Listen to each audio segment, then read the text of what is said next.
Alfa diabetal produktas buvo sukurtas ne tik tiem žmonėm, kurie serga pirmo arba antro tipo cukriniu diabetu, bet ir tiem žmonėm, kurių cukraus kiekis kraujyje yra padidintas. Šiandien dienai pasaulyje tokių žmonių yra labai labai daug. Alfa diabetal produktas ne šiaip savo produktas. Jisai buvo kuriamas labai ilgai. Su juo buvo ir dabar dar yra atliekami klinikiniai tyrimai ir šito produkto pagrindu yra kuriami dar 2 nauji produktai. Tai yra rytinis ir vakarinis. 2 cukraus reguliatoriai, kurie yra skirti naudoti skirtingų paros metu. Taigi dabar žiūrim šio produkto sudėtį. Dekstrozė, vandenyje tirpių augalinių ekstraktų rinkinys.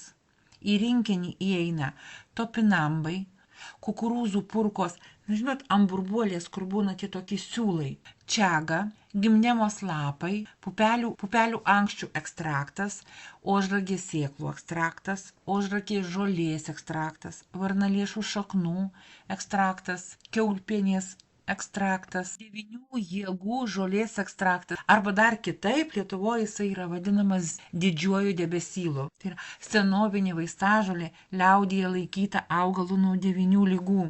Ji garsėjo kaip stiprinanti, valanti ir gydanti šaknis. Taurinas, glicinas, alaus smėlių autolizatas, gintaro rūgštis, elaskorbo rūgštis, vitaminas C, metioninas, mangano gliukonatas, saldiklis sukralozė, cholekalciferolis, vitaminas D, tiamino hidrochloridas, vitaminas B1, piridoksido hidrochloridas, vitaminas B6. Tokie mandri pavadinimai. Alfa diabetal yra vartojamas kaip maisto papildas, kuris turi tokią turtingą sudėtį ir yra polifenolių junginių šaltinis. Ši vaistinių augalų sudėtis padeda sumažinti gliukozės kiekį kraujyje, normalizuoti angliavandenių ir lipidų apykaitą, stiprinti virškinimo sistemą, pasižymi priešuždegiminėmis atkuriamosiomis ir imunitetą stiprinančiomis savybėmis. Kaip aš visada sakau, taip labai sausas trumpas aprašymas. O dabar leiskimės į kiekvienos žolelės išsame apžvalgą. Topinambas, dar žinomas kaip Jeruzalės artišokas arba bulvėlis, yra neįprastai ir labai naudinga daržovė. Topinambo pagrindinis pranašumas yra unikali angliavandenių sudėtis. Turi inuliną, o ne krakmolą. Tai svarbiausias topinambo bruožas. Inulinas yra natūralus skaidulinis polisacharidas, kuris veikia kaip prebiotikas, tai yra maistas gerosioms bakterijoms. Topinambas yra idealus sergantiems cukriniu diabetu arba stengiantiesiems kontroliuoti svorį. Jis turi žemą glikemijos indeksą.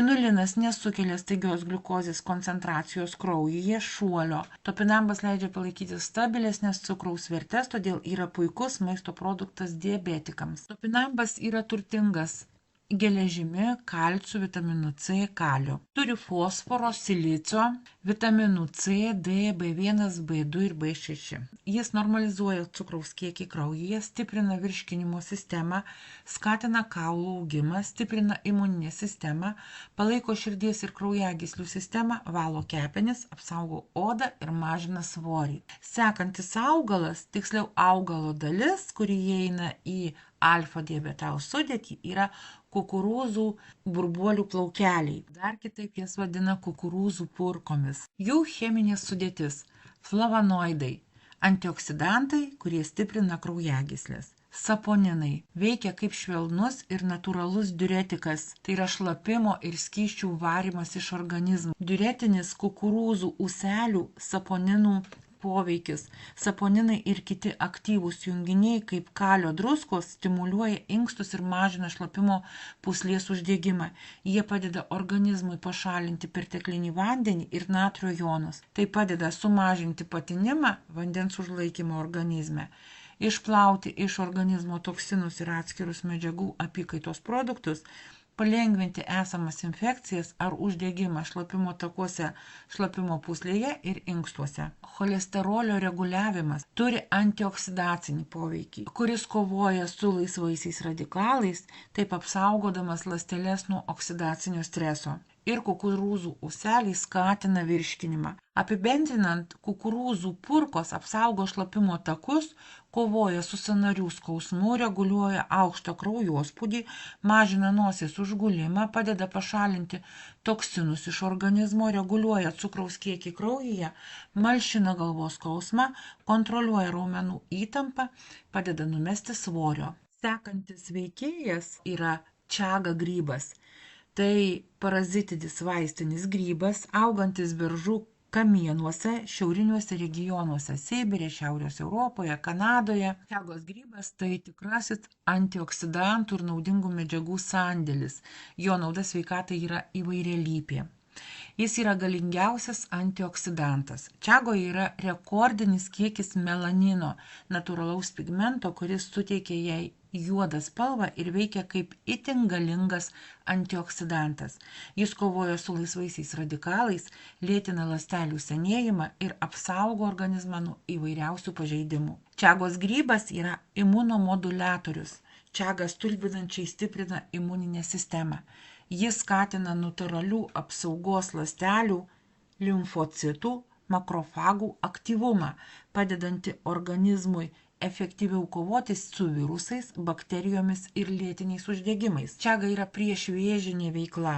Tai labiausiai žinoma ir moksliškai tirta čiagos savybė. Čiagos ekstraktai sulaiko vėžinių ląstelių augimą, skatina jų savaime sunaikinimą, gali sumažinti navikų paplitimą, metastazavimą.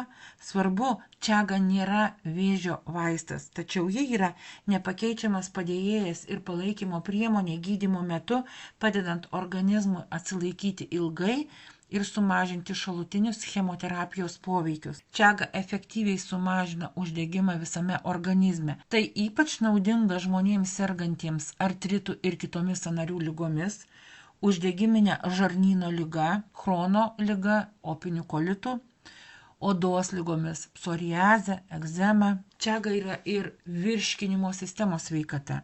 Tradiciškai čiaga naudojama skrandžio ir žarnyno problemoms gydyti. Ji gerina virškinimą, mažina skrandžio opų ir gastrito simptomus, padeda atstatyti sveiką žarnyno mikroflorą. Tyrimai rodo, kad čiaga pasižymi antivininė veikla, slopina tokius virusus kaip gripas ir herpesas. Trumpai apibendrinant, kokia yra čiagos nauda sveikatai, tai ji gerina bet kokios lokalizacijos navikų būklę, pasižymi priešuždegiminėmis ir hemostazinėmis savybėmis, padeda sumažinti cholesterolio kiekį kraujyje, turi diuretikų ir cholesterinį poveikį, turi bendrą stiprinamąjį ir tonizuojantį poveikį. Sekantis augalas, kuris įeina į alfa diabetal sudėtį, tai yra ginkmenos lapai. Gimena yra tropinis augalas, žinomas dėl savo nuostabios savybės slopinti saldumą.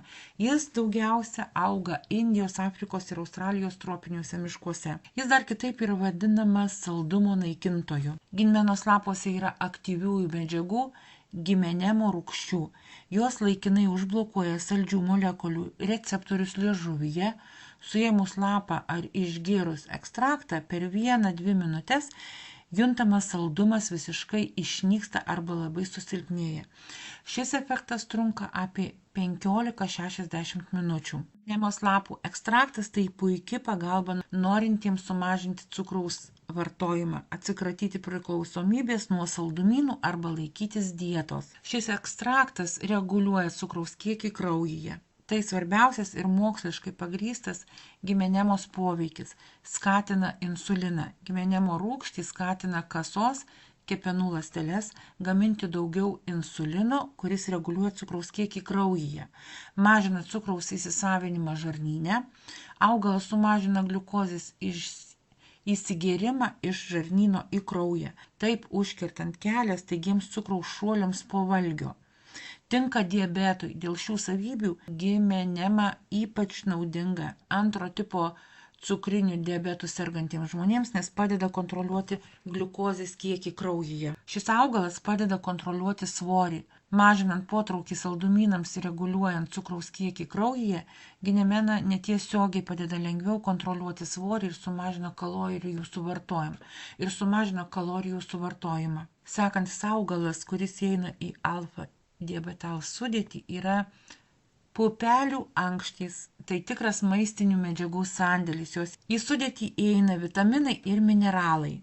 Vitaminas C, vitaminas K, folio rūgštis arba B9 vitaminas, manganas, kalis, geležis, silicis, skaidulos, tiek tirpiosios, tiek netirpiosios, augaliniai baltymai, antioksidantai ir flavonoidai. Pupelių ankštys skatina insulino sintezę kasoje, sergant antro tipo diabetu, turi diuretikų ir antivirusinį poveikį. Stiprina imuninę sistemą, esantis flavonoidai ir antioksidantai kovoja su oksidaciniu stresu ir ląstelių senėjimu. Vitaminų ir mineralų gausa įtakoja kaulų jungiamojo audinio ir smegenų cheminę veiklą, augimą ir DNR sintezę, reguliuoja kraujospūdį ir širdies veiklą. Turtas, kuris įeina į alfa diabetals sudėtį, tai yra ožragės sėklos, dar kitaip žinomos kaip čija sėklos, kurios dėl savo nuostabių savybių visame pasaulyje yra pripažintos kaip super maistas. Tai čija arba ožragės sėklos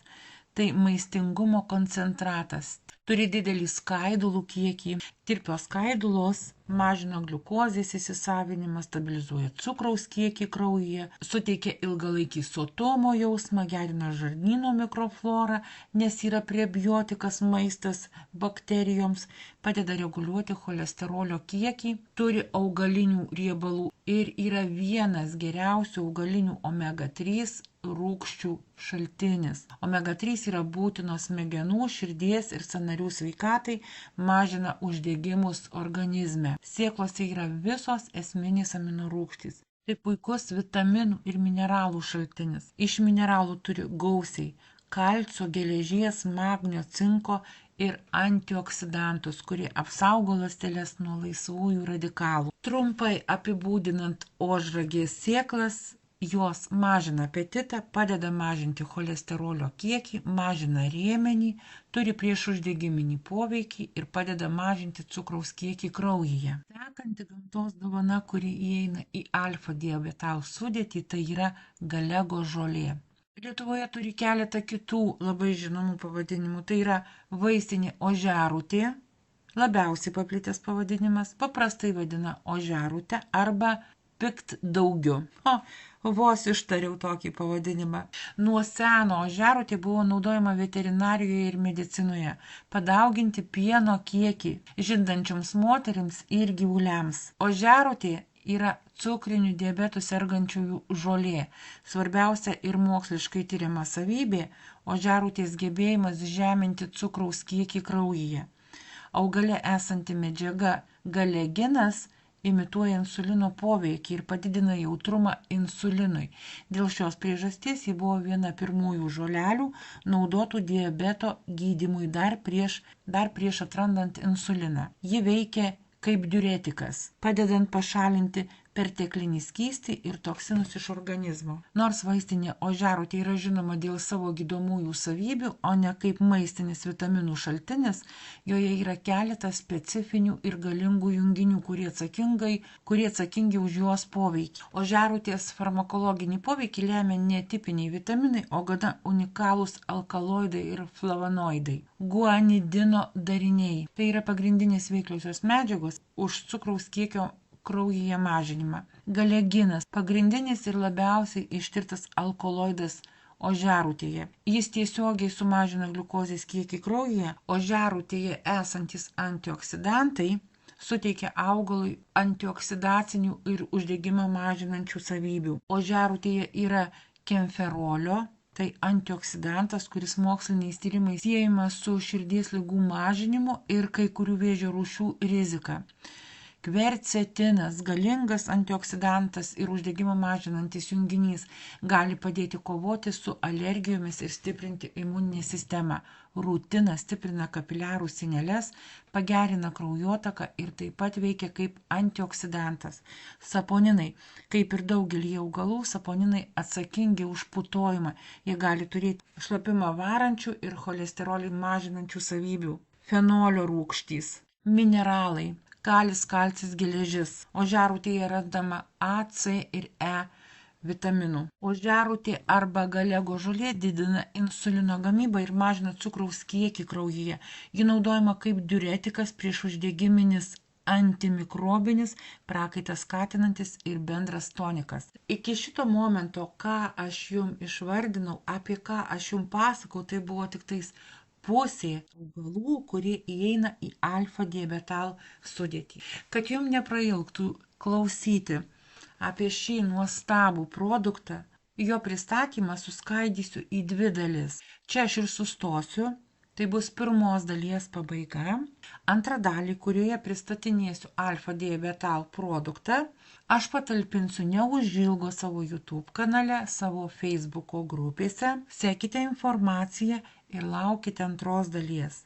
Jeigu jums patiko šis pristatymas, jeigu jūs sužavėjo alfa diabetal produktas, nepraleiskite išklausyti ir antros pristatymo dalies. Būsiu visiems dėkinga, kurie po pristatymo padėsite patiktukus, kurie parašysite komentarus ir jeigu jūs esate cukrinukas arba turit aplinkoj žmonių, kurie turi problemų su cukriniu diabetu arba su padidėjusiu cukraus kiekiu kraujyje, būtinai pasidalinkite šio video nuorodą su jais. Geros dienos visiems ir iki greito susitikimo antroje alfa diabetal prezentacijos pristatymo dalyje.